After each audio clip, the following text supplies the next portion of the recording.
Hello and welcome to the Keto Man's Club podcast. We're glad you're here, where each week we talk about men's health and lifestyle. We do so with the foundation of the ketogenic diet and lifestyle. If you don't know what keto is, stick around and you'll find out. The podcast will bring you real, honest fun. Each week we strive to uncover the tips and tricks that you can use in your everyday life to maximize your overall health. Find the clearest path to becoming the best version of yourself that you were meant to be. Hello and welcome to another episode of the Keto Man's Club podcast. My name is Chris. I am one of your hosts, along with my co-hosts, Alberto Casillas and Jim Inman. And we're all three here, and we have something special for you this episode. We'll talk more about that here in a second. How are things, Jim? Life is good. No complaints. Things are just, it's summertime, so things just continue moving on with warm weather and I have no complaints, my friend. I really can't say any more than that. Very cool. Alberto, how about you? Things are good. Went out of town with the family, down to the valley, which in Texas is down towards Mexico. I was actually in Corpus for a hot minute just because I wanted to take a slight detour and just kind of drive past Corpus on the way home. Birthday parties for kids. I don't know if you guys saw the pictures, but I got to hold a giant 80-pound bright yellow python. That was not comforting whatsoever, but I did it. So I'm kind of proud of that. Yeah, that was a ginormous python for sure. Yeah, I mean, so we're at this birthday party, and I go to use the restroom, and I literally walk out of the restroom into the living room to this dude holding an 80-pound python. I didn't even think about it. I'm like, dude, you got a snake? And it just kind of like came out, and he turns around this python, and he's like, oh yeah, I'm like, okay. I would have run out screaming like a little girl.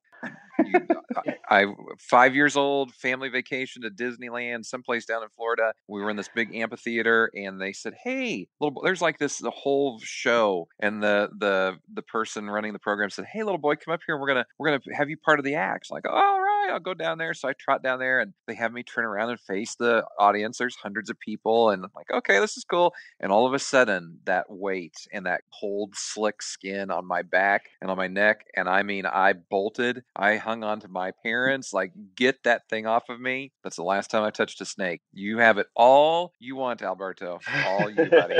All you. That sounds like Gatorland to me. It was something like that. It was one of those lands, like Snake Land, freak out your child for the rest of their life land, something along those lines. That's awesome. That's awesome. Yeah. Yes, we all have things that scar us. Yes. Yes. It was of course I get the business end, and he says, he's like, you just got to keep calm and don't move fast. I'm like, yeah, that's cool. Okay. And so this thing kind of like curls around, and you can't, like, you think you're going to be like, okay, okay, snake, and you're going to move it like it was a puppy or something. No, this thing's an 80-pound muscle. It goes where it wants, and if you're lucky, you can reasonably guide it. And so it rests its head on the back of my shoulder, almost like at my armpit, and this thing just stops dead. It just stops. And so I'm holding it. I'm afraid to move my arm.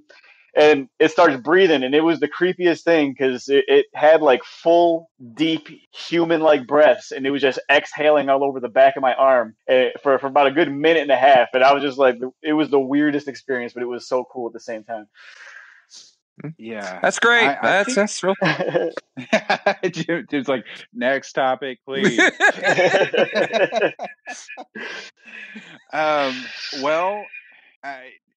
For me in my world, not a lot is going on other than that this week has been our test week between me and Alberto, our workout regiment, and we're kind of doing a 1 rep maxes, and that's been quite the experience. I've never pushed myself quite like this.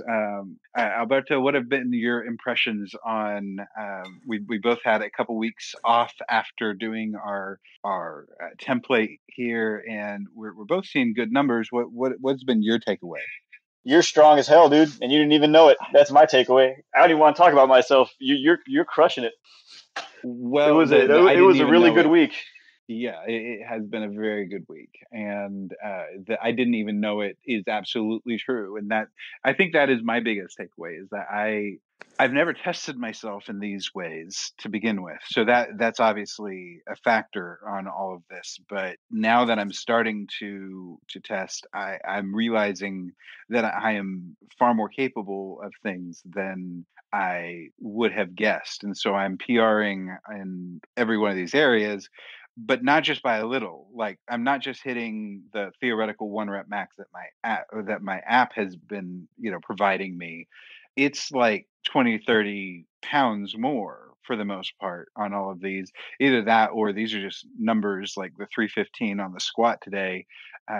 It was, I don't think I would have normally been able to, or I wouldn't have ever thought that I was able to do that. My point for bringing that up really isn't to show off, hey, Chris is strong. It's that my takeaway is that oftentimes we, as humans, underestimate ourselves and limit ourselves.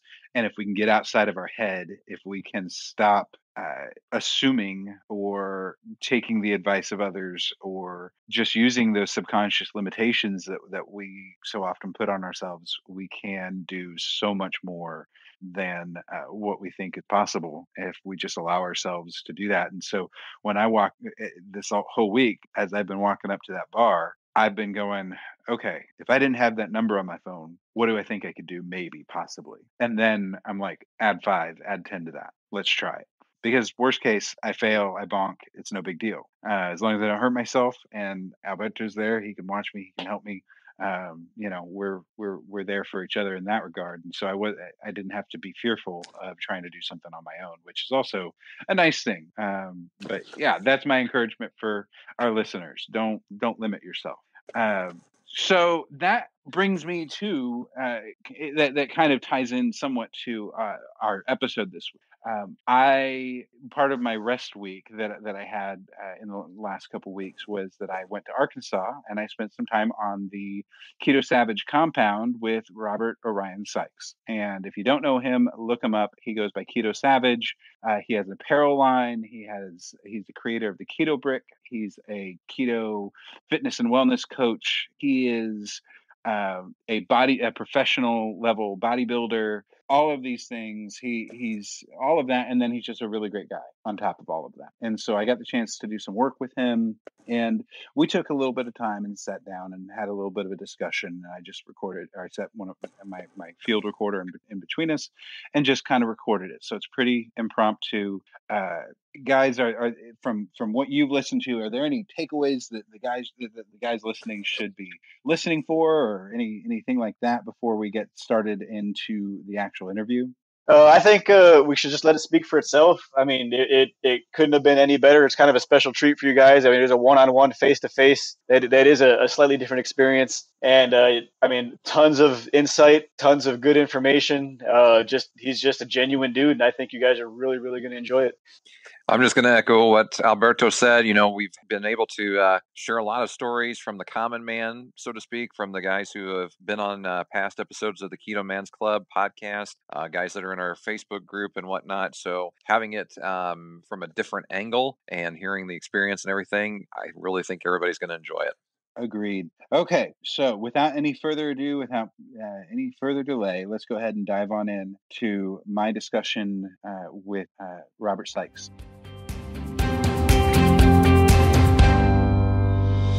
So I'm on site with none other than Robert Orion Sykes, the Keto Savage, and it's my privilege to get to work with him for a couple days and get to sit down and chat with him. So we wanted to sit down and talk and just kind of get to know you a little bit better and get you in front of some people that maybe you haven't been in front of before, and get a little bit of your story. But then also we want to talk about what it means to be savage, what it means to be aggressive as a man in the ways that are good. And that's something that gets misconstrued as like anger. I know that for me, that was something I dealt with a long time. I couldn't see past my redheaded anger. Mm-hmm. to understand what aggression was separate from anger and being aggressive. That people would say aggressive, and so that type of thing. We want to dive into some of that. But who are you? Kind of where did you come from? And maybe the Cliff Notes version. Your full story is out there in other places. So we'll link to so that people can get your full story. But kind of give us the Cliff Notes version of kind of where you came from and how you found keto and why you keep with it. Yeah. Well, first of all, thanks for having me on. I definitely appreciate the opportunity. Cliff Notes version, I've been keto now for about 5 years. I've been competitive as a bodybuilder, natural bodybuilder for 10 years now probably, and originally was following a standard bro dieting approach, taking in a lot of carbohydrates, a lot of protein, high protein, very minimal fat. And after competitions, I would just notice myself, even before competitions, just in general, my day-to-day, I was drained, I was lethargic, I didn't have the zeal for life that I do now. And, come to find out, a lot of that was because of the hormonal implications that take place when you go down to a really low caloric intake and you're doing a lot of high protein, very minimal fat. And I just realized that lifestyle as a whole was not very sustainable. Packing 6-7 meals a day, while I was a college student at the time, carrying all these Tupperwares, training like crazy, and then not really giving my body the right fuel.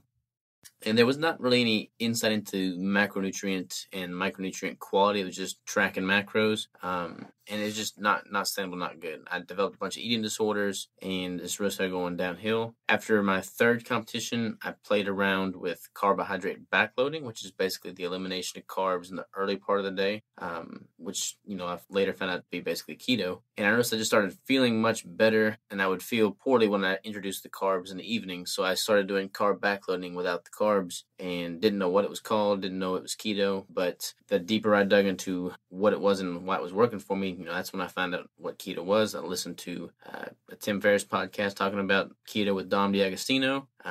Read Jimmy Moore's book, Keto Clarity, and the rest is history. I've been keto now for 5 years, and I've just kind of dedicated my life, my business to teaching others about what I've learned in the process and kind of helping them avoid some of the pitfalls and realizing there's an alternative out there that's healthier than the standard bro dieting approach. Absolutely. So just for those who don't know, Robert is at Keto Savage on Instagram and pretty much everywhere else, ketosavage.com. Yep. He's also creator of the Keto Brick. We're going to talk about that here in a bit, like how that came about and things like that. And then he's launching an apparel line very, very soon. And so his apparel line and his lifestyle stuff is coming out there, and it really is all very about trying to be in touch with ourselves as we are as humans and trying to optimize everything from what I'm seeing, right? Yeah, absolutely. I feel like there's a joining of, being very primitive and primal, but then also like leveraging the modern day technology, the modern day research and what we know, but bridging that gap. There's so many people out there that are trying to do all of one or the other, and they're missing out on the opportunity that exists somewhere in the middle. So like with my brand and my business and my lifestyle, I've tried to really, be up to date with where I can leverage modern day tools and just the science that's out there, but then not stray too far from, my roots and the basics, because there's so much to be said for, going back to basics. And as it relates to, my nutrition and my training, I don't try and overcomplicate that. I mean, I eat quality, clean, ketogenic foods that are very nutrient dense, and I train very hard. And that, carries on into my business life, my relationship with my wife, and just everything in general. Like I try to have a good, idea of what my foundation is built upon, and then not stray too far from that. So let's talk about the Keto Brick, and this will kind of tie into maybe the sub question is, what has doing competitions been like now that you're keto as compared to before? And I know that the Keto Brick, the roots came from being busy trying to do competition, needing something very specific. And so you just kind of created it. Tell us a little bit about that and kind of the comparison. Yeah. So before keto, when I would compete, I'd prep for a show, and I would just be really depleted. I'd have very low calories, very low fat. My testosterone would go down. I just wouldn't feel good. And when I switched over, started doing a ketogenic approach, which there was no really, I couldn't find anybody online that had done what I'd done to a T. So I kind of had to blaze my own trail with regard to keto contest prep. But it was a world of difference. I mean, I felt better. My fat stayed very high, so my hormones stayed more stable. I had more energy. I had more mental clarity. I was just great at a whole nother level. I felt hungry. I mean, I was hungry. Calories go low when you're in competition prep. That's going to be the same no matter what diet you're on. But it was much more sustainable and much more enjoyable. And I brought a better conditioning to that stage than I ever had before in the past, following a carbohydrate-based approach. And I won my pro card with keto. And the keto brick kind of came out of necessity. The last month or so of the prep, I was looking for a really good, calorically dense macronutrient bar that was keto friendly, obviously, and that wouldn't cause any bloat on stage. And most products out there are full of like filler ingredients and things that are going to cause you to retain some water and just not look optimal. So I set out to kind of make this thing for me, never with the intention of selling it. Had it on a YouTube video or two, and I kept getting a lot of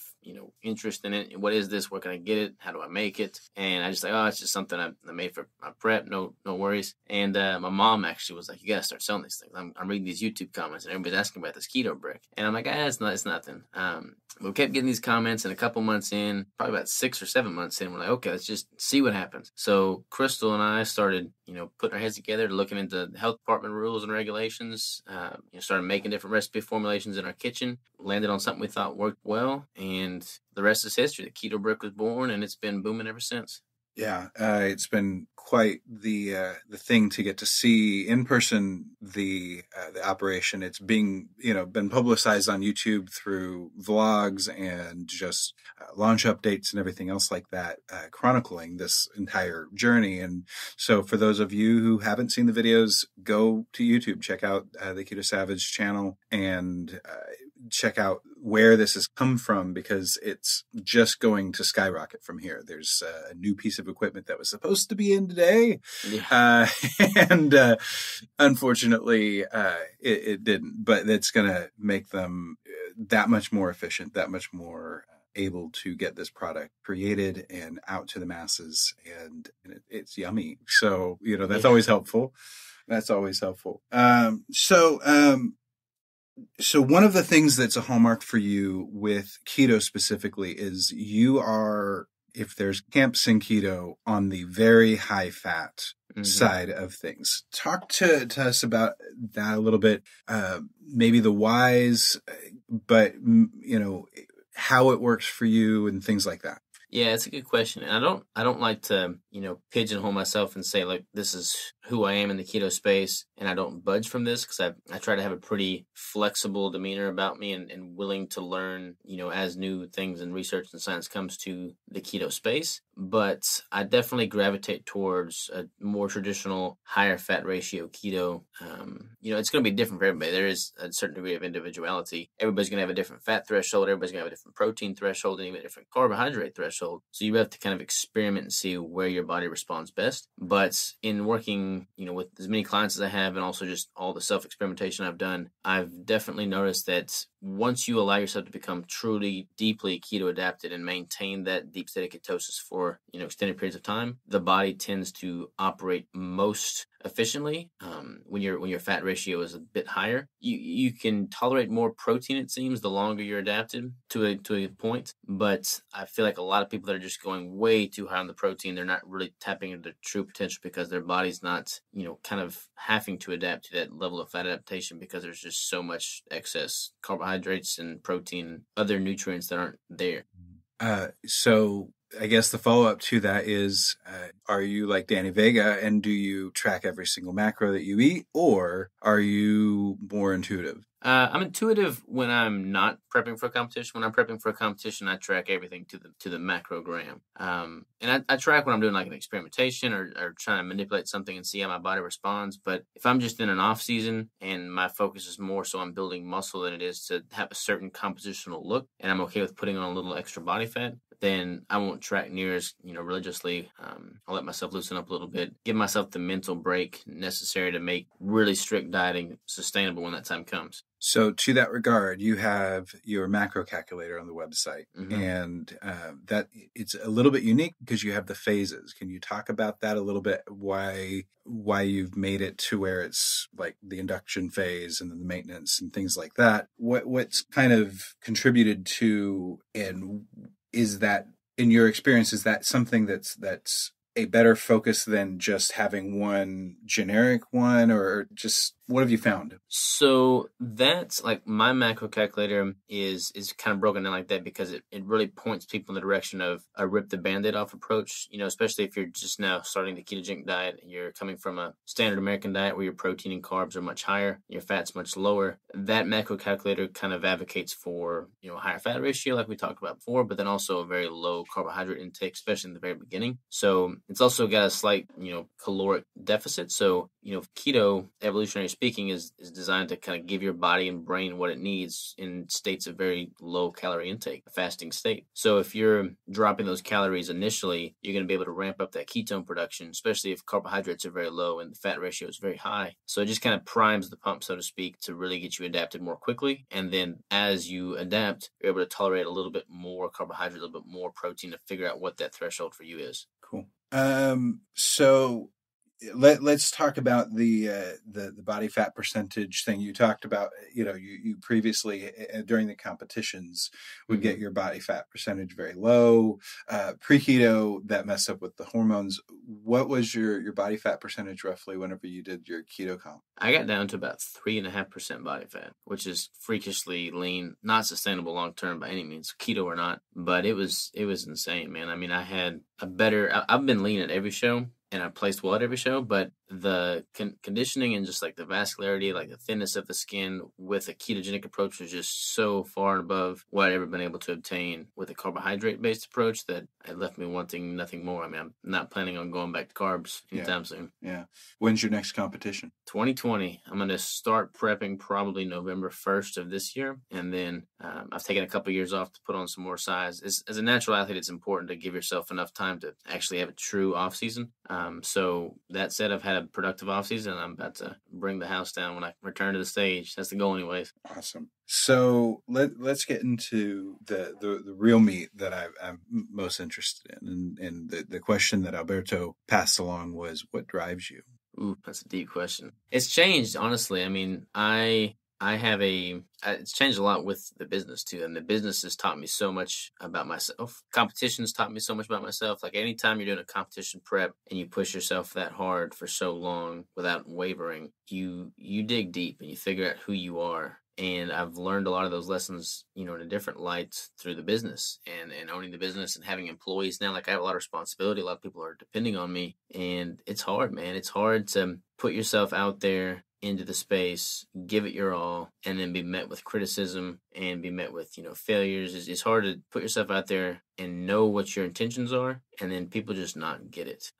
You really have to kind of develop thick skin. But as far as what drives me, it's the majority of the people out there that appreciate what I'm doing, the content I'm putting out. I get emails every single day. I get messages every single day. I get DMs every single day about how something I've said in a podcast, in a YouTube video, something I did for a competition sparked something in them, and that's changed their outlook towards their nutrition, their lifestyle. That's why I do what I do. Because no matter what happens with the rest of my life, if I was to die tomorrow, I can confidently say that I've had a positive impact on multiple people. And that's what living's all about. Absolutely.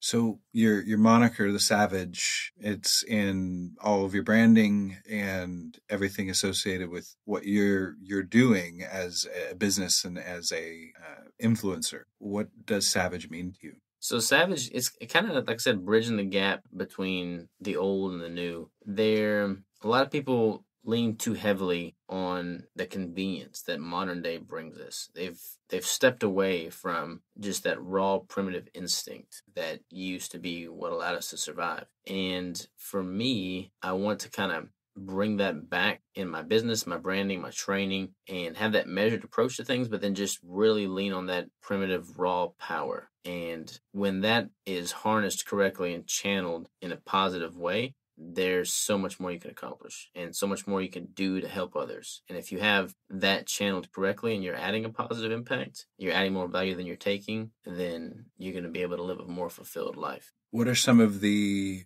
and I know some of these answers, but just to give some examples to our listeners, what are some of the things that you are intentionally trying to reintroduce into your modern life that would be considered a little more savage? I've always loved hunting and the outdoors. I grew up hunting my whole life, but I've never really been much of a bow hunter.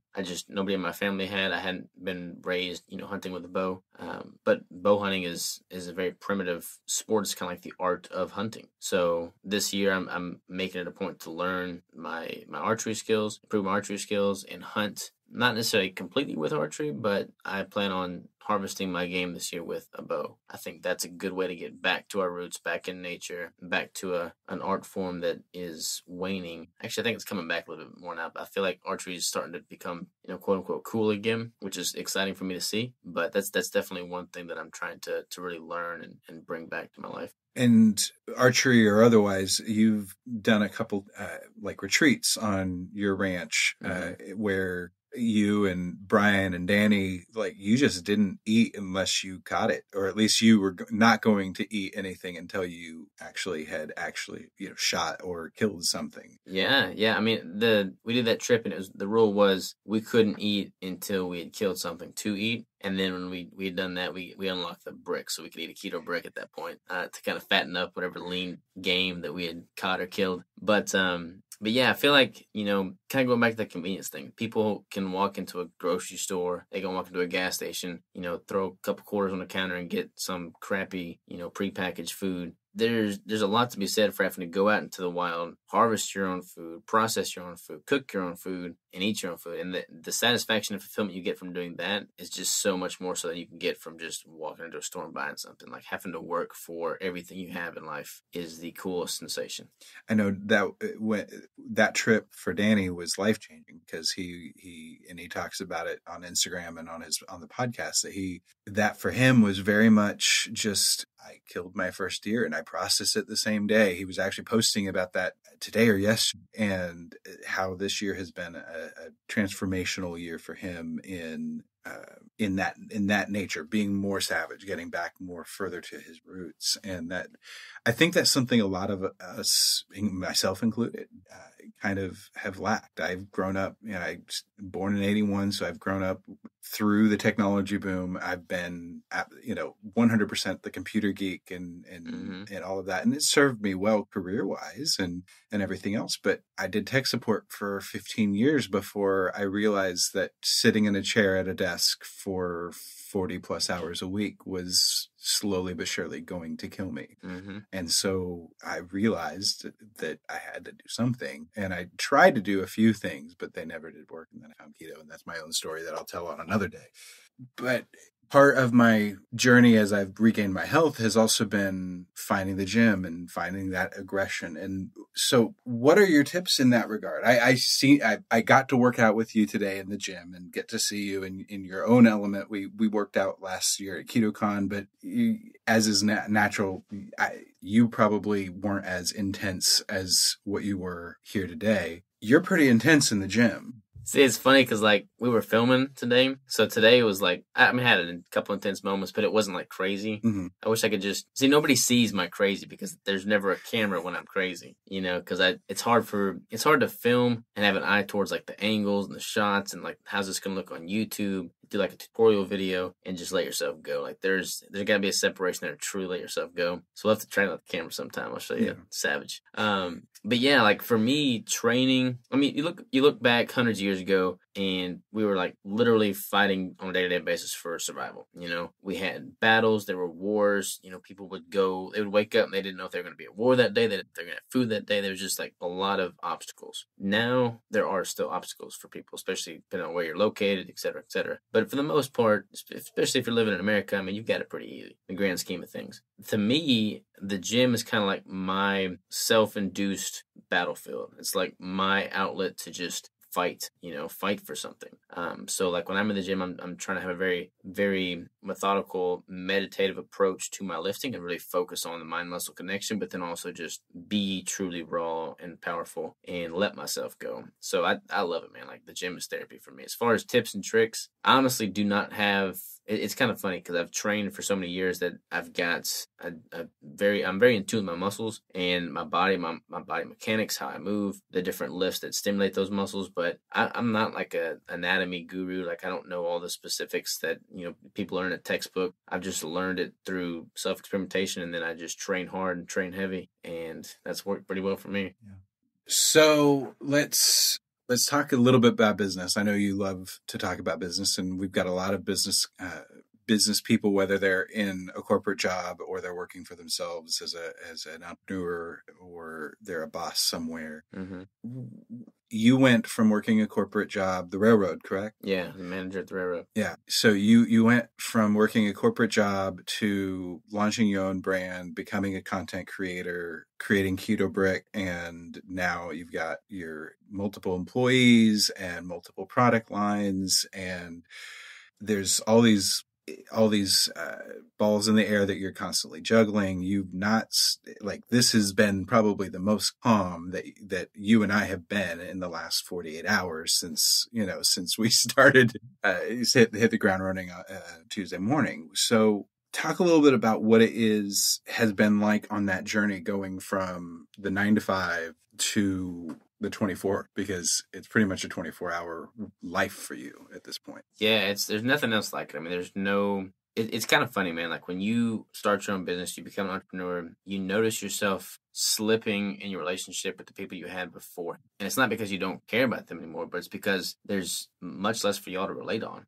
I mean, the friends that I had, and I mean, they're still my friends, but they just don't get it. And it's hard for me to relate with them because, like, their struggles aren't the same as my struggles. So there's just nothing like, and it is very, very intensive. Like, I wake up early, I go to bed late. There's no clocking in or clocking out. It's just, you have to always be on. And I'm passionate about the work that I'm doing. I want to put my best self forward. I don't want to cut any corners. I don't want to sacrifice things. Like, when you're working for somebody else, it's easier to convince yourself it's okay to, like, cut a corner. Like, it's okay to just slack and not be the absolute best you can. But when you're your own boss and everything you're building hinges on your output and productivity and effectiveness, and you've got employees relying on you, you're building the future for your family. You can't sacrifice it. You can't half-ass the life that you're living. And that is the biggest difference. Like, everything that I do now, I do with absolute intention, with a bigger picture in mind, to the best of my ability. There's times where I make mistakes, and those mistakes cut me that much deeper. There's times where I see successes, and those put me that much higher. It's a constant juggling of figuring out how to make that sustainable and be the best that I can be, but then do so in a way that I can sustain for the rest of my life, because I don't have a plan B. Like, I'm going to figure this out no matter what it takes, and I'm just going to live it to the best of my ability. Yeah. Well, that's a good way to go. Kind of jumping out of the plane. You hope you have a parachute if you need it.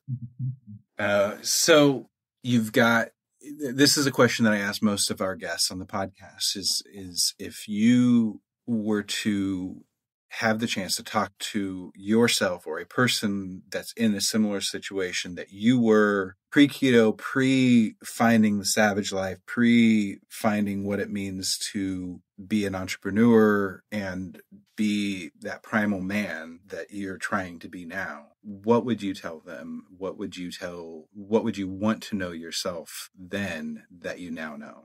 I think you need to be self-aware. I think that's an issue that I had, 10 years ago. That's an issue I see a lot of people have, is they don't know their strengths. They don't know their weaknesses. They don't see the full picture. They don't have a full perspective. And the only way to gain that is to just put yourself out there and experience different things. Always have an open mind, always be willing to learn something. I truly believe that everybody on this planet has something of value to teach others. So never taking that for granted, never putting yourself on a pedestal above anybody else, always having a student mentality. If you do that and you believe that you can learn something from everybody, you're going to be much more observant in every situation you find yourself in. And in doing that, you're going to gain a lot more perspective and have more self-awareness. And then when you have that, you're able to approach situations, opportunities, hardships with a much more acute handle on how you're going to get past that. And for me, the most I've ever grown in any finite time, in any acute instance, has been when I was doing something incredibly hard, something incredibly challenging. The competitions, the business, whenever things are really hard, when most people are like, screw this is not worth it. That's like that breakthrough aha moment where I just gained so much more perspective, so much more self-awareness, and just catapult myself forward in life. And then all of those things you can stack together and give yourself a firmer foundation for building upon your future. So for me, giving advice to others, if I could give advice to my younger self, it would be to, have that student mentality, have that open mind, and just expose yourself to different ways of thinking, different philosophies. Never, cornering yourself into one limited way of thinking, whether that be towards nutrition or business. I mean, when I was doing keto for the first time, nobody in the bodybuilding space thought what I was doing made sense. They all doubted me, and then I beat them all on stage. And that opened my eyes too, because it's like people sometimes think that, what they're telling you is the best thing for you. But sometimes you just have to be like, you know what, I'm diving deep and I'm going to blaze my own trail and I'm going to learn as I go and make mistakes. And that's okay. Sometimes you have to close your mind and ears to what the naysayers are saying. But having an open mind in general, overall, I think is huge. It's a pretty abstract answer, but it's a good one though, because I think that's true. I think that I think it's true. We've got to be able to stay open, and I think anyone who has found keto, it flies in the face of current conventional wisdom, quote unquote, of what health is supposed to be, that they're like, what, eat fat? Like, thought fat was bad. We're supposed to do vegetable oil and all of this non-saturated and, chemical sludge, what it really actually was. But, we didn't realize that for, most of my life. And it flies in the face that I think most of us have had that moment of, we have to be a little bit more open to maybe some things, not quite there on the nutrition side. But I think that I agree with you wholeheartedly. It extends to all areas of life. Can't be completely dogmatic on everything just because that's the way we were raised, or that's what we heard and chose to believe because it sounded like it was easier, or whatever the element of, that was a factor on it. Yeah, I've got to the point now where I notice, I see the herd move one way and I almost always move the other way. Like when I see the trend line move in one direction, that group think mentality takes place and I start looking the opposite way. Like something's astray, something's missing. What can I learn from this? Well, we're coming up on time, the time that I asked of you. And so I don't want to drag things out, even though I know I could talk all night with you, because I find it so interesting and I've enjoyed it. Our time together over the last couple of days. What final parting shots would you have for our listeners? Things that you that I haven't asked about that you would want to relate? I think the main thing in life, we're going to get deeper. The main thing in life is to, you're going to die. You're going to die. I'm going to die. We're all going to die. We all know this, but we don't live like we know this. We assume that tomorrow is always going to be given to us. And there's so many people that are stuck in jobs they hate, that are unhappy with the body they're in. They're unhappy with the relationship that they have in their life. There's just so much unhappiness. And if you let yourself settle for that, you're going to die and you're going to be regretting your life. That has always been my biggest fear, is to be on my deathbed and have regret. So find something that makes you tick. Find something that makes you excited to wake up every single day and just tackle. There's going to be hard days. There's going to be days where you're like, crap, this day took it out of me. Today, for instance, for me, was a rough one, but I loved every minute of it. There's times where I'm like, oh my gosh, this is not cool. But if I stop and think about how fortunate I am to have the opportunity that I do, like I love it. I found what I'm passionate in and I'm living it to the best of my ability. That's what's brought me true fulfillment. And I wish everybody on this planet experienced that for themselves. So find what that is for you, grab it by the horns and run with it. I think that's good wisdom. Okay, where can people find you? Keto Savage, everything on social media, YouTube, Instagram, the website, ketosavage.com, and then Keto Brick for the meal replacement bar, and Live Savage Apparel for the apparel, which will be launching this weekend. Not sure when this podcast goes live, but it'll be a week or two, but yeah, it will go out before too long, and so the apparel will be out there and live, and people will not want to miss it. It's got high quality stuff. I got one of those shirts today, and it's nice and comfy, and it's going to be a good workout shirt from now on. That's for sure. Jam, man. Yeah. Okay. Well, thank you for taking time with me to chat and to let me record, and we'll we'll have you back on sometime in the future, where me and all the other co-hosts can sit down and we can all have a full conversation about whatever it is. Yeah, 100%. Count me in. If there's everything I can do, just let me know. The more I can give, the more conversations I can have, the more learning I can do. I'm all about it. Very cool. Thanks so much.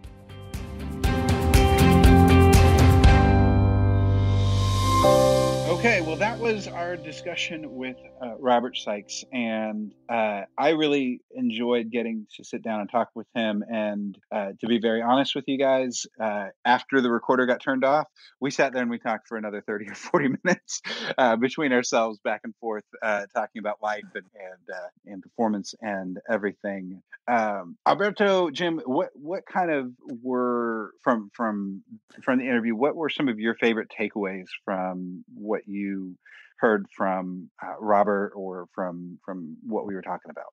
I honestly like how he takes what an average person, including myself, would seem like a very overcomplicated, overwhelming task, and just do it. Find a simple way to do it. Is like, just do it. Just go after it and figure it out as you go, and jump in with both feet.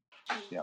I think that's exactly what it is. We've talked about it repeatedly on this show, this podcast, about don't become experience paralysis by overanalysis, and worrying about exact macros and things like that. Just diving in, do it, keep focusing on tweaking and adjusting and everything, and away you go. So kudos to you, Chris, for being able to have that opportunity to speak with him one-on-one. Yeah, it was really great, and he really is a wealth of not even knowledge, but just wisdom. And to be honest, he's younger than me, so it's not like it's not. It goes beyond age. It goes beyond that type of thing. He has pursued everything in his life with 100% of his effort, and there's no challenge too big, no too small. He goes into detail a little bit about how he got started with Keto Brick, and the fact that he and Crystal would stay up all hours of the night hand pouring their first batch or two in their home kitchen is just insane to me, because they were just willing to do whatever it takes to make it work, because people were demanding it. People wanted to do it, or wanted them to do it, and that's turned out to be an amazing thing. While I was up there, they got a big, huge piece of machinery that's going to go into their workflow here pretty soon. It's going to like quadruple their throughput, because they're no longer going to have to hand wrap all of those bricks. Like the packaging is going to be so much simpler after they can get that up and running, but they've got to get some materials and things like that to do that. And so it was really cool to be there during that exciting time whenever they were getting the new equipment, and get to be part of filming some of that arrival, and help with the vlog for that. Just really, really cool times going on there. I will go ahead and give the follow-up plug. I know that Robert already gave some of the details on where people can find him, but if you're interested in his apparel line, if you're interested in Keto Brick, it's livesavageapparel.com. The website for Keto Brick is ketobrick.com, and you can find more about the Keto Savage brand, his blog, his recipes that he posts, everything there at ketosavage.com. So those are three main places website wise that you can connect with Robert, and I highly suggest that you do so. He is an inspiration. He is a guy that you can certainly look to, and when you see his work ethic, the things that he puts out, it will encourage you, it will uplift you, and it will push you, it will challenge you to be and do more than what you thought you possibly could. And maybe that's possibly why I've been doing better on my PRs, is that he rubbed off on me a little bit with the time that I got to spend up there to challenge, to second guess my personal thoughts on what I am or am not capable of physically in the gym. Well, gents, any other takeaways? Any highlights that we want to do about the group? We kind of cut our normal format a little bit short for this episode.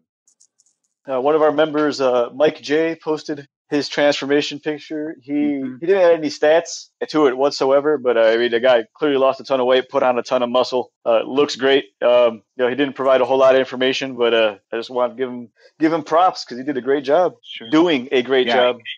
Yeah, he's doing a great job. I've been following him for a while, and he definitely is really killing it and doing great work. I think he's an EMT or something, and so I'm sure that his reclaiming his health has helped him a lot in that regard, because that can be a really physically demanding job.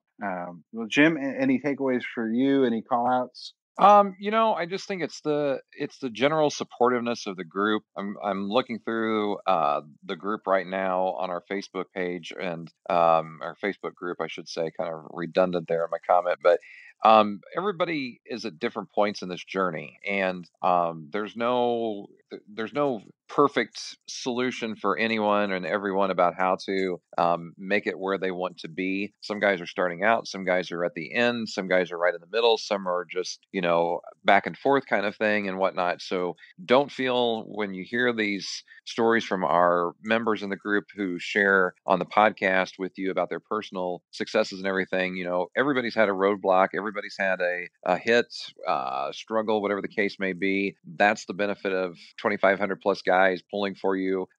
They're here to be of assistance. So if you do find out that you have you've got something coming up that you can't figure out how to do a workaround for a keto friendly way of eating, or if you're trying to work out more and you're not seeing the opportunities that you want, whatever the case may be, just know that there's a resource of genuine people who are willing to give you their insight, maybe a little good natured ribbing as well, but just there to be a support system no matter what. Absolutely. We've got a really great group. I've said this probably many times on the podcast by now, but I'm very thankful for this group of people that we get to hang out with virtually and sometimes physically, and be able to encourage and lift each other up. I look forward to meeting you guys at some point, but so help me, if there is a snake involved, I'm hightailing it back to Indiana. Don't even be like, hey, we're going to go to the Anaconda Farm. Yeah, peace out. I'm heading back north, boys. No. That is not my snake, and no intention of ever bringing that anywhere near my house. Okay. Well, we can still be friends then, sir. That's awesome. That's awesome. Okay. Well, let's go ahead and cut it off there for tonight. I'll give the socials real quickly, and the call to action as always. Please rate, please give a comment on Apple Podcast or whatever platform that you're on. We're on pretty much every platform. I got confirmation from iHeartRadio yesterday that we were now on iHeartRadio. Nice. So that's pretty much everybody. That's Spotify. That's iTunes. That's pretty much everybody. That's everybody on the podcast. And real quick, I want to throw in also, I've noticed that we are international. So I've seen spots in the UK, Australia, Europe, Canada. So, voulez-vous coucher avec moi, or whatever the case may be. Kudos to all of you overseas for listening to the Keto Man's Club podcast. Absolutely. Yeah, that's been really cool to see the stats and be able to see that we're really having a pretty good reach, not just in numbers, but also in geography. That's been a really fun thing to see. But the more comments, the more ratings that we get in the apps, the more the algorithm thinks that we're important, and will put us automatically in front of more people, give us a suggestion and things like that. And so if you'll do that, it would help us out a ton. The podcast can be followed on Instagram at Keto Man's Club Podcast. You can email us at ketomansclubpodcast@gmail.com. That's a great way to get in contact with us if you have questions, comments, if you have a story or an experience that you want to share with other men. We'd love to hear from you. We're booking as far ahead in advance as we can to make sure that we can keep the ball rolling for these podcasts. So please feel free, if you've got a story to tell, we'd love to give you a platform to tell it. You can get to our Facebook group if you're not a member, or if you are a member and just want a really quick, easy way to get there, you can go to theketomansclub.com, and that will take you straight to the Facebook group. If you're not a member and you apply, please remember to answer all 3 questions that are there. That gives us the information that we have. We are, I would say, a little picky about who we let in the group, because we do have such camaraderie, such an environment. We want to guard that ever so slightly, and we're not trying to be prejudiced. We're not cherry picking by any means, but we are trying to make sure that we have a certain standard of who we're bringing in, and so please feel free to apply, and we'd love to see you join our crew.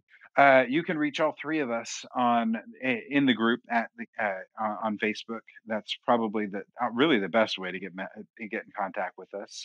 We are all 3 on Instagram. I'm at Duckman Keto. Alberto is _painter on Instagram. Yes, sir. And Jim is Jim Inman Jr. on You got it. Instagram as well.